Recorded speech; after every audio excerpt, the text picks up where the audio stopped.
Romeo 12 अध्याय 3 पद। क्योंकि मैं उस अनुग्रह के कारण जो मुझको मिला है तुम में से हर एक से कहता हूँ कि जैसा समझना चाहिए उससे बढ़कर कोई भी अपने आप को ना समझे, पर जैसा परमेश्वर ने हर एक को परिमाण के अनुसार बांट दिया है वैसा ही सुबोध के साथ अपने आप को समझे। आमीन। यद्यपि आप वचन के अनुसार बाहरी तौर पर कार्य करें भी, लेकिन आवश्यक तौर पर इसका अर्थ यह नहीं कि आप तीसरे विश्वास के स्तर पर हो। उदाहरण के लिए, यद्यपि आप रविवार की किसी भी सभा को ना छोड़ें, लेकिन आपके विश्वास का परिमाण उसके अनुसार अलग होगा कि आप परमेश्वर की आराधना किस प्रकार से करते हैं। और विश्वास कार्य सहित होना चाहिए और यह बदलना नहीं चाहिए। जब आप तीसरे विश्वास के स्तर पर आते हैं और वचन का अभ्यास करते हैं, सबसे पहले आपके हृदय में कुछ क्लेश उत्पन्न होता है। आप परमेश्वर की इच्छा को समझते हैं और उसका पालन करते हैं, लेकिन क्योंकि पापमय स्वभाव अभी भी आपके अंदर है, इसलिए आपके अंदर क्लेश होते हैं। आप सत्य में कार्य तो करते हैं, लेकिन तो भी आत्मिक विचार जो सत्य की हृदय का अनुसरण करने की कोशिश करते हैं और शारीरिक विचार जो बुरी इच्छाओं का अनुसरण करने की कोशिश करते हैं, वे एक दूसरे के विरोध में संघर्ष करते हैं।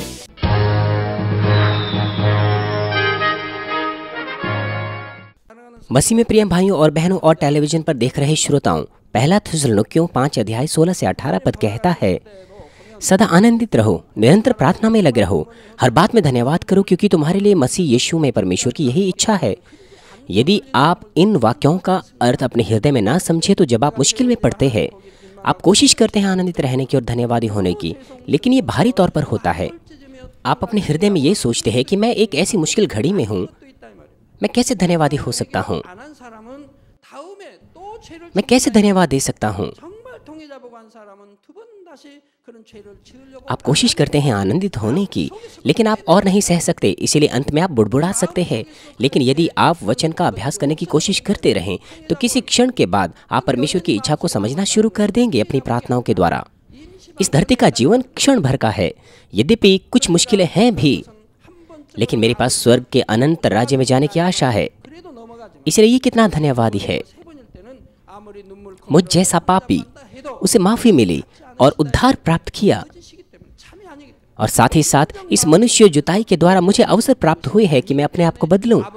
ये चीजें कितनी खुशनुमा है। परमेश्वर मुझे उत्तर देता है यदि मैं विश्वास से मांगू। यद्यपि मुश्किलें हैं भी इस वक्त, लेकिन मुझे उत्तर प्राप्त हो गया और परमेश्वर को महिमा दूंगा। ये कितना आनंदित है। इसीलिए आप उन चीजों का एहसास कर सकते हैं जिसके लिए आप धन्यवादी हो सकते हैं, और साथ ही साथ ये विश्वास करने के लिए आप बड़ा विश्वास प्राप्त करते हैं कि आजमाइश और परीक्षाएं दूर हो जाएगी यदि आप परमेश्वर को धन्यवाद का बलिदान अर्पण करेंगे उसके वचन के अनुसार। आनंदित होना और धन्यवाद देना परमेश्वर के वचन के अनुसार वो एक क्रिया है उस ज्योति की जो परमेश्वर से संबंध रखती है। आजमाइश और परीक्षाएं शत्रु, दुष्ट और शैतान के द्वारा लाई जाती हैं। यद्यपि इस प्रकार के वचन इस ऑल्टर से हर वक्त प्रचार किए जाते हैं, लेकिन आप में से कुछ सुनने के बाद तुरंत भूल जाते हैं, और साथ ही साथ कुछ ऐसे हैं जो अभ्यास करने की बिल्कुल कोशिश नहीं करते।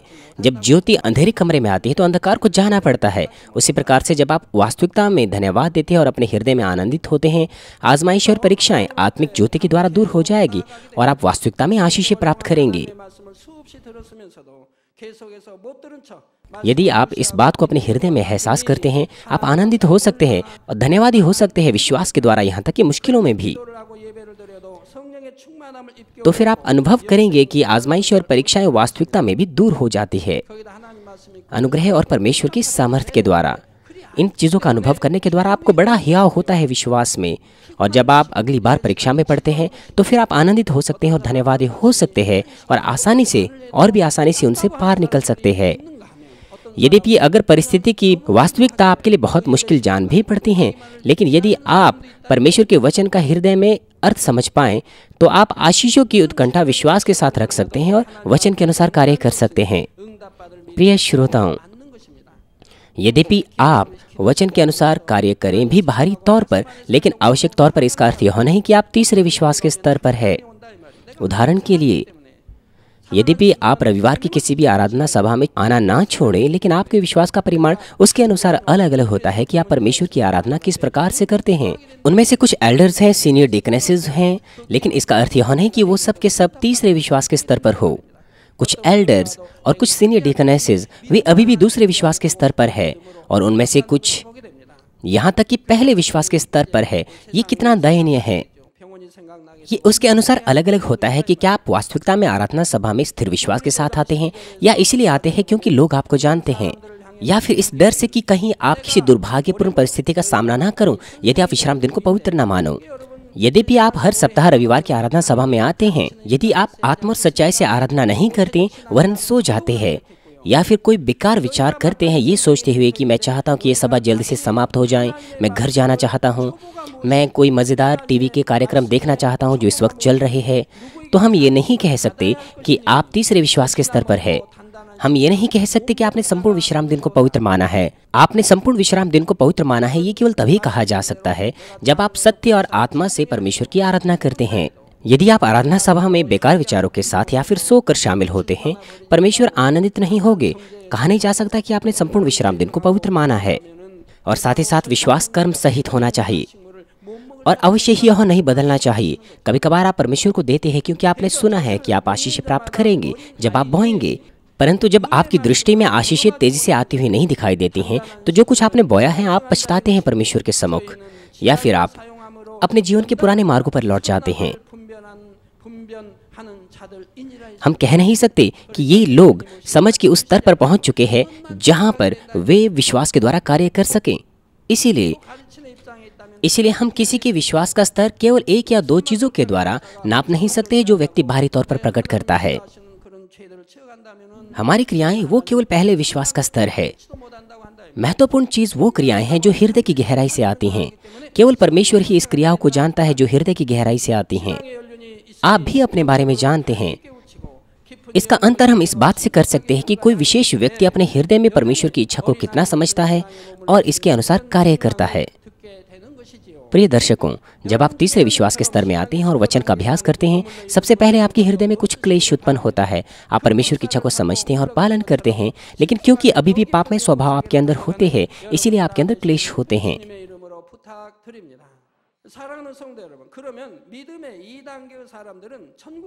आप शरीर के काम तो नहीं करते, लेकिन क्योंकि अभी आपने पापमय स्वभाव को अपने हृदय से नहीं उखाड़ा है, अर्थात क्योंकि आपने अभी शरीर और शारीरिक विचारों को दूर नहीं किया है, इसलिए इन शारीरिक चीजों और शारीरिक विचारों के विरोध में आप संघर्ष करते हैं।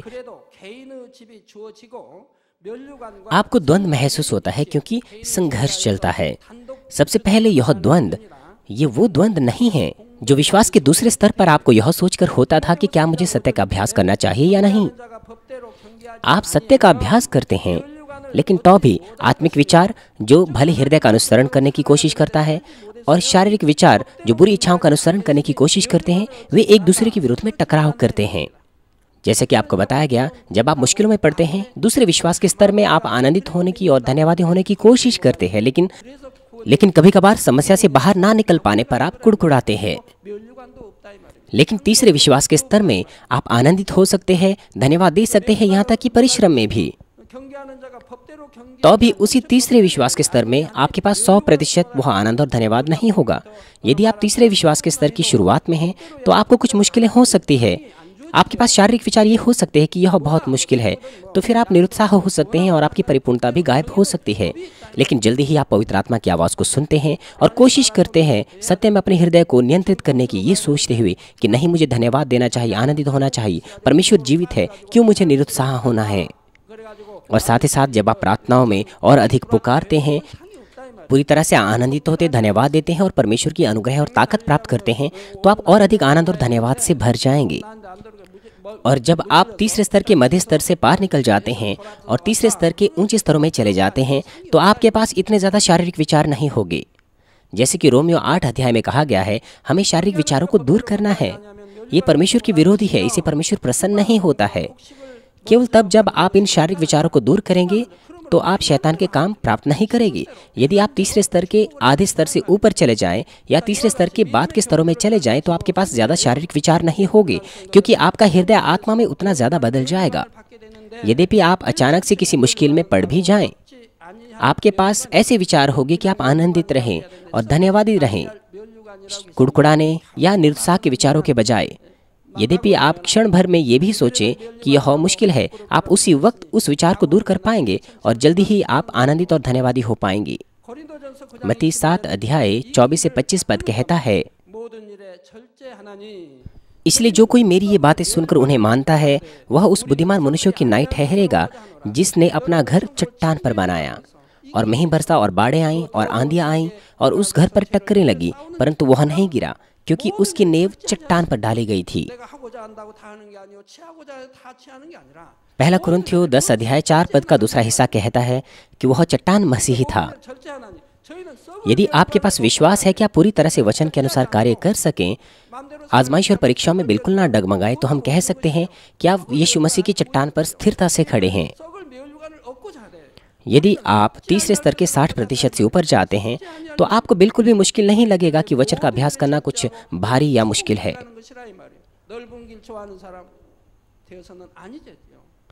इसीलिए इस स्तर पर हम कह सकते हैं कि आप विश्वास की चट्टान पर खड़े हैं। और यदि आप 70 या 80% पर आ जाते हैं तो फिर आप स्थिरता से विश्वास की चट्टान पर खड़े हो जाते हैं, और इस स्तर पर आप वचन का अभ्यास एक अच्छे से स्थापित की हुई आदत के समान करते हैं।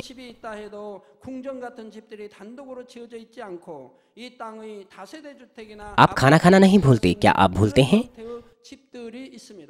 क्या आप ब्रेकफास्ट, लंच और डिनर खाना भूल जाते हैं? मैं निश्चित हूं कि आप में से कोई भी खाना खाना नहीं भूलता है। आप हमेशा खाना ढूंढते हैं खाने के लिए। आप जन्म से ही सांस लेना नहीं भूलते। बिना सांस ली हुए ये स्पष्ट है कि आप मर जाएंगे। प्रार्थना करने के साथ भी ऐसा ही है। यदि आप प्रार्थना नहीं करते, आपकी आत्मा मर जाती है। इसलिए यह स्वाभाविक तौर पर होना चाहिए। इसलिए हम बाइबल में देखते हैं कि हमारे प्रभु ने आदत के साथ प्रार्थनाएं की। वो जैतून के पहाड़ पर प्रार्थना करने जाता था। निरंतर वह बिना रोके हुए घुटने टेकर प्रार्थना करता था। यह इसीलिए क्योंकि यदि आप प्रार्थना करना रोक देंगे, आपकी आत्मा मर जाएगी। बिल्कुल ऐसे जैसे ही बिना सांस लिए हुए आपका शरीर मर जाता है। यदि आप प्रार्थना करना रोक देते हैं तो अंत में आजमाइश और परीक्षा आपके पास आ जाएगी और आप शैतान के शिकार बन जाएंगे। इसलिए आप वचन का अभ्यास एक अच्छे से स्थित की हुई आदत के समान करते हैं। साथ ही साथ यदि आप आनंदित हो सके और तुरंत धन्यवाद दे सके किसी भी प्रकार की परिस्थिति में बिना किसी शारीरिक विचार के, तो फिर आप आत्मिक विश्वास के स्तर में बढ़ते हैं। ये चौथे स्तर का विश्वास है। आइए एक और उदाहरण मैं आपको देता हूँ। मान लीजिए आपकी कार्यशाला में आपका एक सहकर्मी बहुत ही असभ्य तरीके से आपके साथ व्यवहार कर रहा है, या फिर वो आपको वो काम दे रहा है जो उसे करना चाहिए। इस प्रकार की परिस्थिति में जो दूसरे विश्वास के स्तर पर है उसे बुरा लगेगा, या फिर उसके अंदर बुरी भावनाएं उत्पन्न होगी। वो कोशिश करेगा अपनी बुरी भावनाओं को नियंत्रित करने की और दूसरों की सेवा करने की कोशिश करेगा, लेकिन यह उसके हृदय में होगा। आप ऐसा सोचेंगे कि वो बड़ा सभ्य आदमी है, वो अपना काम खुद क्यों नहीं करता, वो क्यों मुझे अपना काम दे देता है, क्या मैं मूर्ख लगता हूँ? और आपके हृदय में ये सोचकर असुविधा होगी, और जब आप उसे सह नहीं पाएंगे तो फिर आपको गुस्सा आ जाएगा बाहरी तौर पर। ये पहले और दूसरे स्तर का विश्वास है। यदि आपको गुस्सा आता है तो यह पहले विश्वास के स्तर का काम है। यदि आप उसे अपने अंदर रखे हुए हैं बिना किसी गुस्सा किए हुए, यदि आप वास्तविकता में उस जन को नहीं समझ पाते, आप दूसरे विश्वास के स्तर पर है। लेकिन तीसरे स्तर पर आप उस तरह से मेल मिलाप भंग नहीं करते। आप अच्छे तरीके से सोचने की कोशिश करते हैं, ये सोचकर कि वो असभ्य नहीं हो रहा, वह अच्छा होने की कोशिश कर रहा है। उसका कोई ना कोई कारण होगा कि वह स्वयं से कार्य नहीं कर पा रहा, और फिर आप उसकी सेवा जैसे वो चाहता है वैसे करेंगे। तीसरे स्तर की शुरुआती स्तर में, क्योंकि सत्य पूरी तरह से आपके हृदय में नहीं आया है, इसीलिए आपके अंदर क्षण भर के लिए दुर्भावनाएं आ सकती है। परंतु यद्यपि वो असुविधाजनक विचार आपके दिमाग में आए भी, आप उन्हें इनकार करते हैं और आप अपना मन बदलते हैं और अच्छे तरीके से सोचते हैं और अच्छा हृदय प्राप्त करते हैं। लेकिन यदि आप विश्वास की चट्टान पर तीसरे स्तर में खड़े हो, तो यद्यपि आपके अंदर असुविधाजनक विचार क्षण भर के लिए आए भी, तो भी आप उसे आत्मिक विचार में तुरंत बदल सकते हैं और आप दूसरे जन की सेवा कर सकते हैं शांति भरे मन के साथ। पद क्रमों और अनुक्रमों में सीनियर और जूनियर होते हैं, इसलिए यह स्पष्ट है कि जो जूनियर है वो सीनियर का पालन करें। और यदि जूनियर सीनियर का पालन नहीं करता है और यदि उनके अंदर दुर्भावनाएं होती है या नाराजगी रहती है अपने सीनियर के विरोध में, या यदि उनके चेहरे लाल या गुस्से से भर जाते हैं, या यदि वो बेढंगी या फिर गुस्से से भरी बातें कहते हैं और चिड़चिड़ाहट की अभद्र भाषा का इस्तेमाल करना जो उन्हें अपने सीनियर को नहीं कहना चाहिए, तो इसका अर्थ यह है कि वो अभी भी पहले विश्वास के स्तर पर है।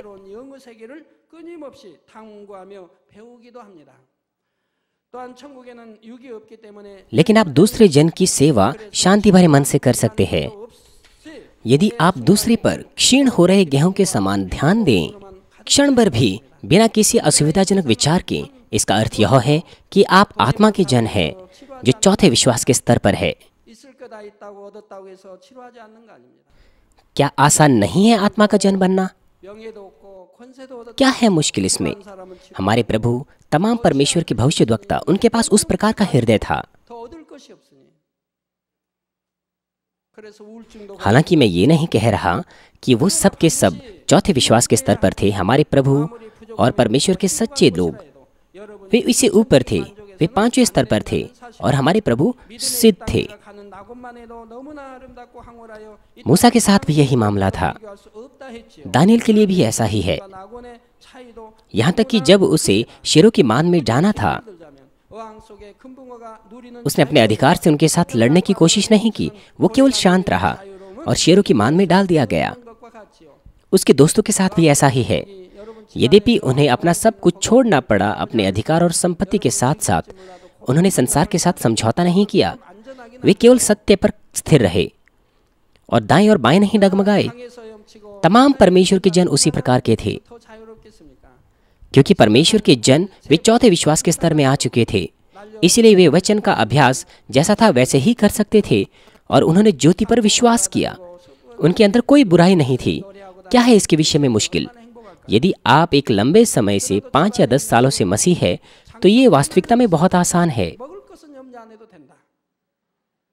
लेकिन ये इसीलिए है क्योंकि आप अपने विचारों और सिद्धांतों को नहीं छोड़ना चाहते हैं। आप अपने आप को अपने अंदर जिंदा रखना चाहते हैं, इसीलिए आप वहीं पर रहते हैं।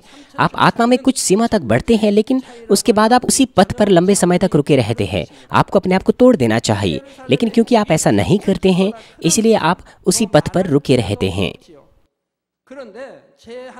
ये कितना दयनीय है।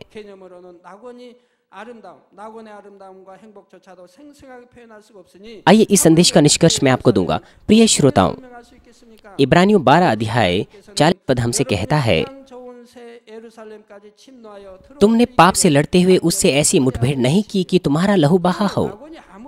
ये मामला तब होता है जब आप आमतौर पर परमेश्वर का वचन जानते हैं और परमेश्वर से प्रेम रखते हैं, तो फिर आपने क्रियाओं में प्रकट होने वाले कामों को दूर कर दिया है, लेकिन आप अपने हृदय से पापों को दूर नहीं कर रहे हैं।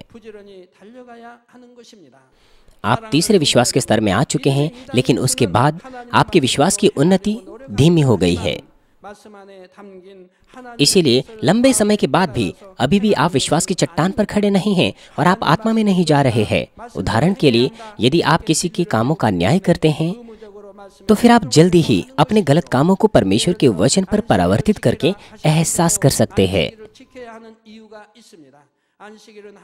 तो फिर आप यह कहकर पश्चाताप करते हैं कि ओह, मैंने उसका न्याय किया, पिता मुझे माफ कीजिए। परंतु यद्यपि आप उस क्षण मन भी फिराएं, लेकिन क्योंकि आपने पापमय स्वभाव को न्याय और निंदा करने के अपने अंदर से दूर नहीं किया है, तो आप अगली बार फिर से उसी परिस्थिति में आप उसका न्याय करेंगे। बाइबल हमें साफ तौर पर कहती है कि दूसरों का न्याय करना और निंदा करना कितना बड़ा पाप है। न्याय केवल परमेश्वर है।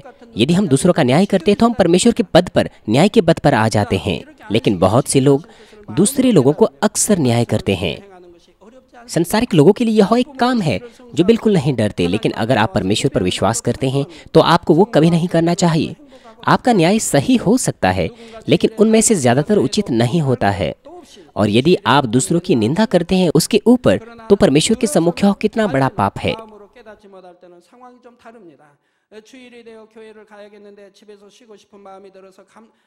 आप बार बार पश्चाताप करने के उसी स्तर पर ठहर जाते हैं, वास्तविकता में बिना पापमय स्वभाव को अपने हृदय से बाहर निकाले हुए। इसलिए आपका विश्वास का स्तर नहीं बढ़ता। निरंतर आपके विश्वास के बढ़ने के लिए आपको न केवल पश्चाताप करना चाहिए, वरन आपको पाप के विरोध में संघर्ष करना है, यहाँ तक कि लहू बहाने के बिंदु तक, ताकि आप उन्हें पूरी तरह से दूर कर सकें।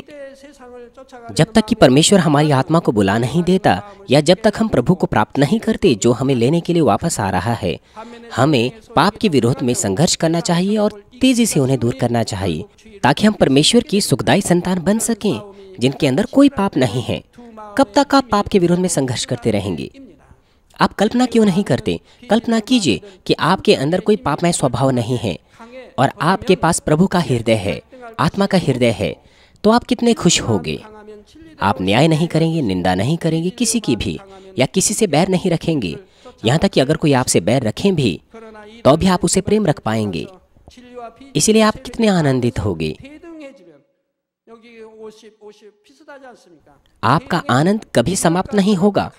आप हमेशा आनंदित होंगे और धन्यवाद देंगे। आप सब कुछ परमेश्वर के हाथों में सौंप देंगे ताकि आपको किसी भी बात की इस संसार में चिंता करनी नहीं पड़ेगी। आप विश्वास करेंगे कि परमेश्वर सब बातों को संभालेंगे। आप विश्वास करेंगे कि वो आपको आर्थिक तौर पर आशीष देंगे, आपके व्यवसाय में, परिवार के सदस्यों में, आपके बच्चों में। इसलिए आपके पास कुछ भी बात की चिंता नहीं होगी। आपका हृदय हमेशा स्तुतियों से, आनंद और धन्यवाद से भरा रहेगा। ये कितना आनंद भरा है।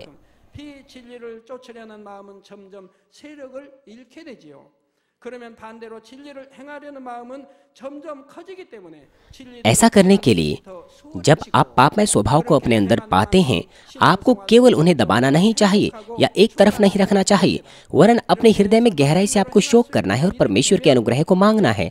आपको एहसास करना है कि आपके हृदय में पाप और बुराई कितनी गंदी है और अपने पूरे जीवन से अपने हृदय को चीर कर प्रार्थना को अर्पण करना है, ताकि आप सामर्थ्य प्राप्त कर सकें कि पाप की सबसे बड़ी जड़ को भी निकाल सकें।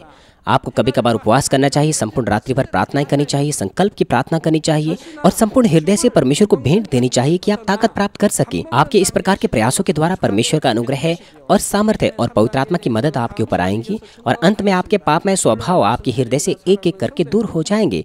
केवल पश्चाताप के द्वारा बार बार वो दूर नहीं हो सकते। आपको सच्चे हृदय से और सच्चे कार्यों के द्वारा उन्हें दूर करना है, यहाँ तक कि वो जो आपके हृदय की गहराई में है उन्हें भी दूर करना है। जब अंत में आपके पास पवित्र हृदय होगा तो आपका जीवन एक अलग ही आयाम में चला जाएगा। आप शारीरिक आयाम से आत्मिक आयाम में चले जाएंगे।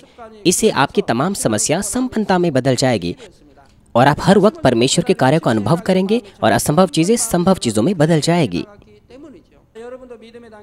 आप पूरी सीमा तक परमेश्वर की संतान के अधिकार का आनंद लेंगे जो सर्वशक्तिमान है। मैं प्रभु के नाम से प्रार्थना करता हूं कि आप आत्मिक स्तर की उत्कंठा ईमानदारी से रखें, पापों को दूर करें तेजी से पवित्र हृदय को साधें, ताकि आप विश्वास के पूरे परिमाण तक पहुंच सकें।